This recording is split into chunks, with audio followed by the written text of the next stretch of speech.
A B3 tem projeções de mais negócios realizados no ano que vem. A bolsa prevê um capex entre 260 e 350 milhões, que é acima das faixas de 2025, segundo o fato relevante divulgado nesta última semana.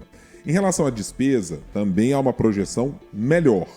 O ponto de atenção: desde 2021, quando houve o IPO do Nubank, não há nenhuma operação dessa na Bolsa de Valores. Em entrevista nesta terça-feira, o head de investimentos do Citi no Brasil prevê que o cenário seja diferente.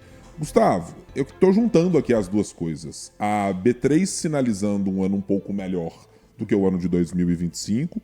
Batemos números recordes na Bolsa neste ano. E olhando para 2021 como uma chance de IPO. Bom, 2022 teve essa perspectiva, 2023 também, 2024 também, 2025 também. Há algo no cenário que nos indique que essa previsão do head de investimento do Citi no Brasil possa se concretizar, considerando dois espaços, o cenário nacional e o cenário fora do país? Você me perguntou isso mais cedo, assim, você é otimista com essa notícia? Eu falei assim, parte de mim é otimista com isso e parte de mim não, né?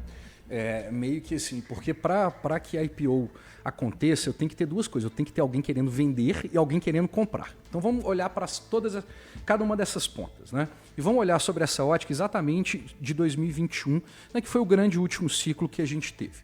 Né? E depois eu vou fazer um comentário sobre o ciclo de 2021, porque é importante em relação à taxa de juros. Sim. Mas é assim, primeira coisa, do lado do vendedor, não são só as empresas que estão querendo entrar, né, melhorar parte, inclusive, da sua estrutura de capital, né, porque assim, está cansada de tomar dívida, então você tem que fazer via equity isso para melhorar, né, de fato, parte da estrutura de capital, essa coisa toda, mas só que você tem um vendedor natural, né, que desde 2020 e 2021, né, que é a mesma situação de contorno, a última vez que a gente teve a mesma situação de contorno que a gente vai ter a partir do ano que vem, foi em 2021, que é o seguinte, a gente tem tanto fiscal frouxo, né, quando eu falo fiscal frouxo, expansionista, mundo e aqui, quanto a gente tem monetário começando a ficar frouxo, mundo e aqui. Então lá fora principalmente. Isso gera uma abundância de liquidez e uma abundância de fluxo que é muito relevante, inclusive, para qualquer ativo de risco mundo, que é fluxo.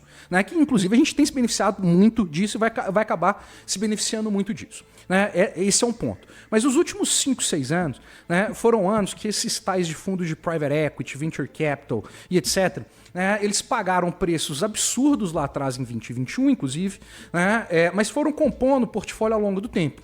E esses fundos, em geral, ele tem lá seus 5, 6, 7 anos de duração, e a partir disso ele tem que começar a reciclar capital. Ele tem que devolver dinheiro para os acionistas, mundialmente falando, né, porque não é só fundo de private equity local, pelo contrário, o fluxo é muito mais externo.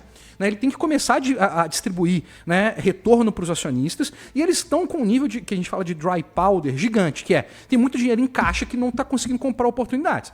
Né, mas só que agora, talvez essas novas oportunidades se iniciem. Né? Então, a primeira coisa, você tem um lado vendedor, né, que também precisa reciclar capital, não só as empresas em si que querem acessar isso para melhorar a parte da estrutura de capital, mas só que aí você fala o seguinte, então eu tenho um lado vendedor, e esse lado vendedor tem que estar composto pelo lado comprador. Aí você fala assim, cara, do lado comprador, aí você tem situação de contorno meio que ótima, né? Que é juros caindo com fiscal expansionista. Você tem abundância de dinheiro.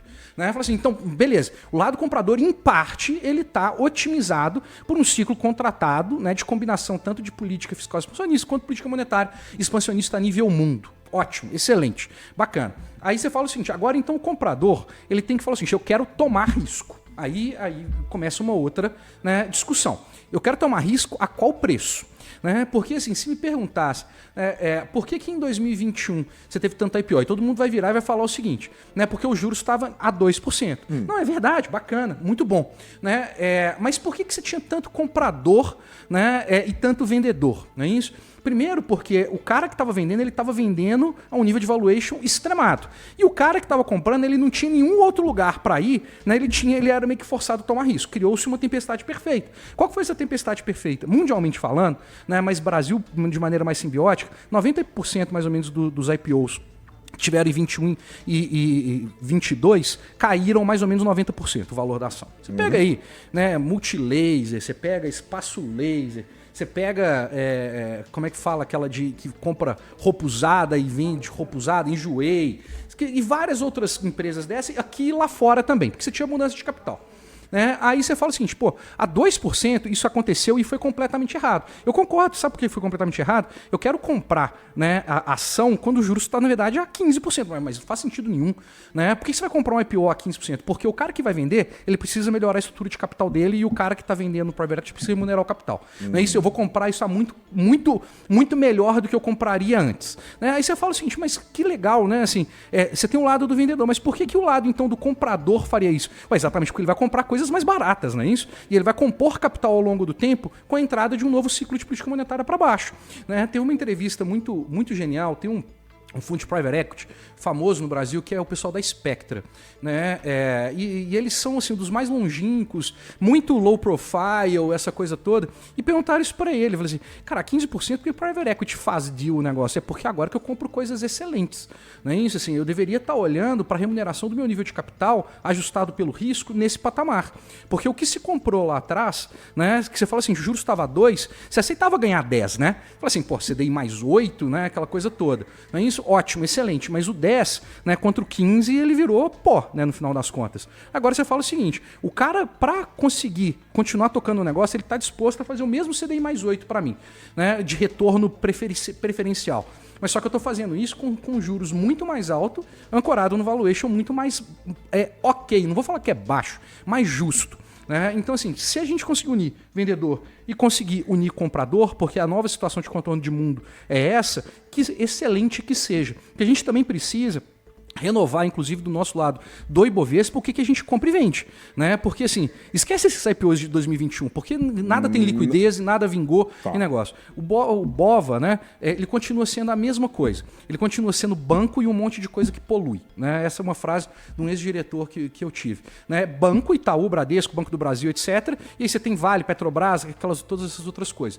A gente não renovou o que a gente tem e a gente não consegue fazer isso também para processos que gerem crescimento ao longo do tempo.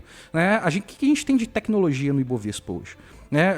A única empresa que todo mundo fala assim, é TOTUS. Beleza, eu concordo. É a única empresa. Todas as outras não vieram para cá. Quem era razoavelmente um processo de tecnologia por trás, ou tecnologia pura, inclusive abriu capital na Nasdaq. Né? E por que eles fizeram capital aberto na Nasdaq? Nubank, inclusive, foi o último, né? Mas o Banco Inter que fez aqui, depois mudou, né, para a Nasdaq. Você tem várias outras empresas que fizeram isso, né, de Brasil, etc. Porque os caras lá fora, eles alocam capital tomando risco. Né? Então, assim, os valuations lá são diferentes dos valuations aqui, o dinheiro lá é diferente do dinheiro aqui. Né? E isso é uma decisão muito importante. E a coisa que eu levantaria de dúvida é o seguinte, pode até ser que a gente tenha uma boa janela para fazer IPO, mas eu não sei se ele faz o IPO aqui, não. Pontos relevantes. Essa entrevista está publicada no portal Neofeed, é a entrevista do Head de Investimento do Citi Brasil, o Antônio Coutinho, e que tem outros pontos também bastante relevantes. Gustavo, olhando para o cenário local, nós também não estamos vendo empresas de tecnologia, apesar da gente ter algum aquecimento quando a gente olha ainda nas startups, não tem ninguém que parece emergir como empresa brasileira que tenha essa capacidade, ou mais do que capacidade, que tenha inclusive desejo de fazer isso de uma maneira consistente e dando esses recados. Tem a ver mais com o cenário das empresas ou tem a ver mais com um desincentivo pelo cenário brasileiro para que isso aconteça, ou é uma combinação das duas coisas? Eu acho que é mais uma combinação dessas duas coisas, mas mais do que isso, é porque o bolso dessas empresas de tecnologia, não é isso? Assim, quem está comprando essas empresas é exatamente o cara que daqui a pouco ele quer vender, que é o fundo de private equity. Eles encheram a burra nos últimos 5, 6 anos, não é porque o Brasil não tem empresa de tecnologia.